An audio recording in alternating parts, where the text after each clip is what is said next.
Slikom sada idemo do Jajca. Iz Kraljevskog grada je Ivan Martinović koji je na svjetskom prvenstvu igrao fantastično. U Jajcu je i naša Branka Jukić.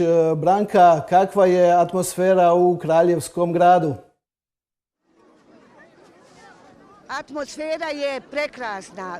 To je sasvim slabe su riječi da se kaže kako je ovdje u Kraljevskom gradu Jajcu, gdje je prije 5 minuta stigao Ivan Martinović, jedan od najboljih igrača, rukometaša na svijetu. Ivane, jel nisam pretjerala? Dobrodošli.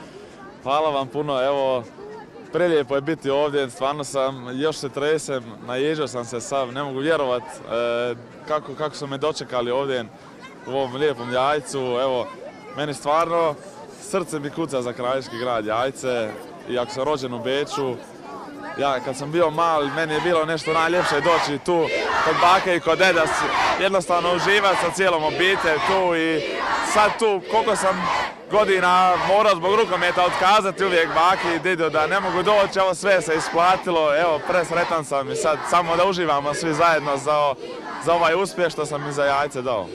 Mogu li vas pitati kad ste prvi put poslije rata, znamo prognanička priča, roditelji morali otići kad je Jajce palo, vi rođeni 98. Kad ste prvi put došli u Jajce?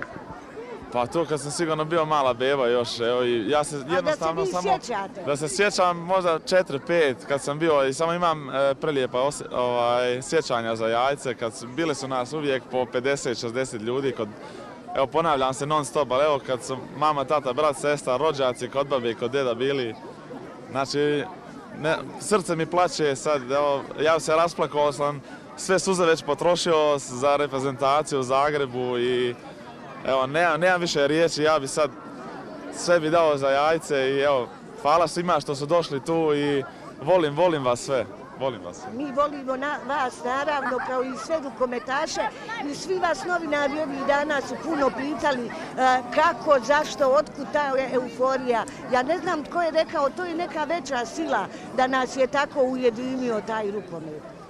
Pa evo, ne znam, napravili smo neku veliku obitelj u reprezentaciji, imali smo prelijep osjećaj od početka prvenstva i evo mama i tata su meni uvijek govorili treba vjerovati, ne smijemo se nikad predati, doće to naše vrijeme, mora proći sve te ozljede, sve te treninge i evo, hvala Bogu, isplatilo je se sve i evo sad je srebro zlatnog sjaja. Molim vas, evo kažu mi iz režije, zadnje pitanje, volite Jajce, volim vas, želimo vam samo da budete zdravi i da budete najbolji rukometaš na svijetu. Hvala vam puno, evo ja sam presretan što sam tu i sad možemo svi uživati zajedno. Poštovani gledatelji, mi ipak moramo dodati samo još jednu stvar. Onaj najbrkatiji čovjek ovih dana koji je u fokusu javnosti, za kojeg je i Klerk Gebel mala maca, Filip Glavaš, ma i on je rođen u Jajcu, točnije rečeno, njegovi roditelji su rođeni u Jajcu, on voli Jajce, javio se i pozdravio je sve koji su došli ovdje dočekati Ivana Martinovića. Pozdrav!